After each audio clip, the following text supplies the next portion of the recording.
Hay oficios que se eligen y hay otros que simplemente lo eligen a uno. Esta es la historia de un hombre que nunca soñó con trabajar entre tumbas, pero terminó convirtiéndose en parte de la historia de Sabaneta. Muchos lo conocen simplemente como Don Carlos, otros lo llaman el sepulturero, pero detrás de ese oficio había un hombre sencillo, respetuoso y con un enorme sentido del servicio. Un hombre que durante 18 años acompañó el último adiós de miles de familias. Lo curioso es que nunca buscó ese trabajo. Primero le ofrecieron ir al cementerio de San Cristóbal y él dijo que no. Sentía que ese no era su camino, pero la vida le tenía otros planes. Un amigo le habló de un empleo en Sabaneta. Le dijo que era en construcción. Confiado, renunció a la empresa donde trabajaba. Llegó ilusionado y al presentarse descubrió que aquel trabajo no era en una obra, era en el cementerio.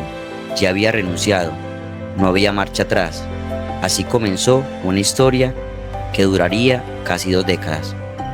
Cuando eso, Calle Larga era una casa que otra por ahí, eran unas mangas. Y me dijo, vas en la panadería Gloria y se va caminando, que por ahí me encontramos. Y yo me bajé, y yo era mire hacia los lados, buscando algo. Yo me imaginaba que era una empresa. Y llegué al plebiscito, ya vi que la calle me estaba acabando. Y llegué al plebiscito como asustado. Y pregunté, ¿en dónde queda el cementerio? Y me dijeron, ay, que el cementerio era un morro ahí que no me veía en la calle. Entonces yo fui y me asomé allá cuando lo daba, que Servando Vargas.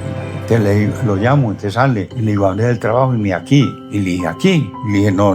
Y le dije, no, Julio. Nosotros sabemos pegar adobe, sabemos revocar, bueno, miles de cosas, pero yo con difuntos no. Me ofrecieron el cementerio donde yo soy y no lo acepté. Entonces le dije yo, ¿cuántos entierros ha hecho? Y me dijo, nada. Le dije, ¿cuántos restos ha sacado? Y me dijo, tampoco. Y le dije, ay, yo me por Dios, nosotros estamos crudos.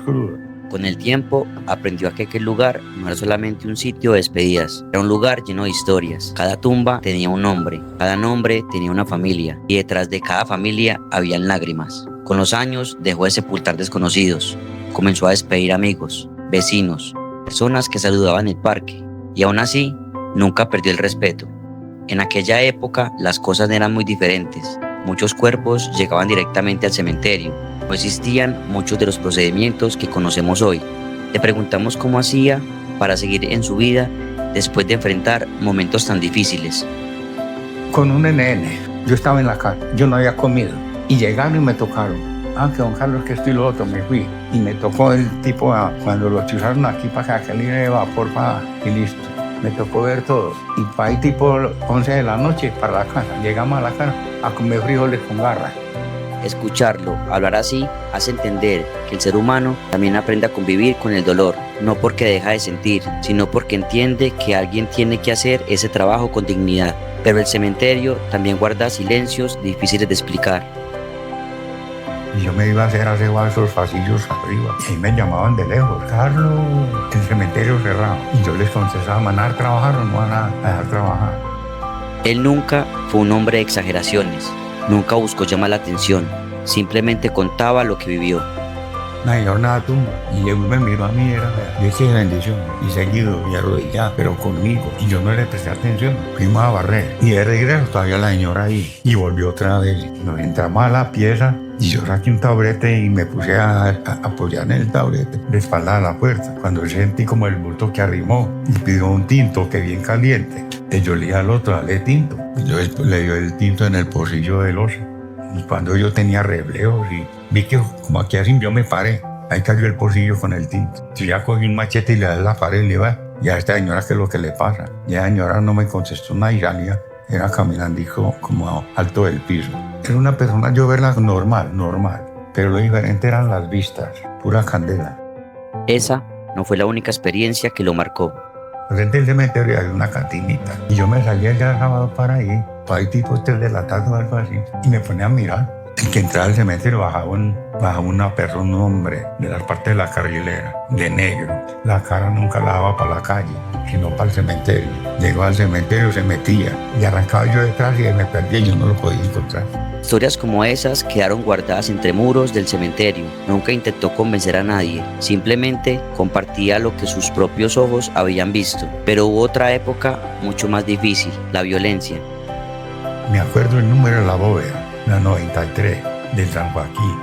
Cuando me dicen, ¿en dónde es? Y aquí, lo metieron ellos. cuando se para un gorila allá abajo, ya Carlos que lo vamos a volver a ver, un aparato. Yo le dije, yo no lo metí, me metí entre la gente. Negro, venga, para que lo tape a ver si se escapa. Me subí y lo tapé. Yo cuando comienza, tan, que va y viene el mío, va y viene el mío. Botó 14 tiros y a los 2 meses me tocó enterrar de tipo también. Trabajar en un cementerio durante aquellos tiempos no era solamente despedir personas, era ver de frente una de las épocas más difíciles que vivió nuestro municipio. Y aún así, don Carlos nunca abandonó su puesto. Entre todas las historias, hay una que muy pocos conocen. Un día, en completo silencio, con las puertas cerradas y únicamente 5 o 4 personas presentes, don Carlos tuvo el privilegio de participar en la exhumación del padre Arcila, sin homenajes, sin cámaras, sin público, solo él, haciendo su trabajo con el mismo respeto de siempre. Tuve un privilegio.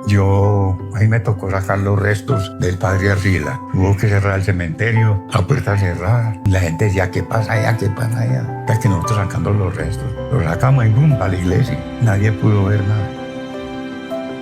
18 años parecen pocos cuando se dicen, pero son miles de despedidas, miles de abrazos rotos, miles de lágrimas, miles de historias. Muchos creen que el protagonista de un cementerio son quienes descansan allí, pero pocas veces pensamos quien estuvo durante años acompañando a las familias cuando más lo necesitaban.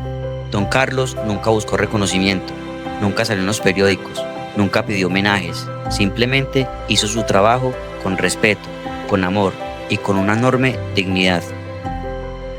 Este video no solo habla de muerte, habla de vida, porque al final entendimos que los espantos, las historias y los misterios son apenas una parte de su camino. Lo verdaderamente extraordinario fue el hombre, el amigo, el servidor, el sepulturero que acompañó a Sabaneta durante 18 años. Y mientras él aún pueda escuchar esas palabras, queremos decirle algo que quizás pocas veces escuchó. Gracias, don Carlos. Gracias por sostener a tantas familias en los momentos más difíciles de su vida. Gracias por cuidar con respeto el descanso de nuestros seres queridos. Y gracias por recordarnos que los héroes no siempre llevan uniforme. Algunos llevan una pala y un sombrero y un corazón enorme, porque los homenajes más valiosos son los que se hacen en vida.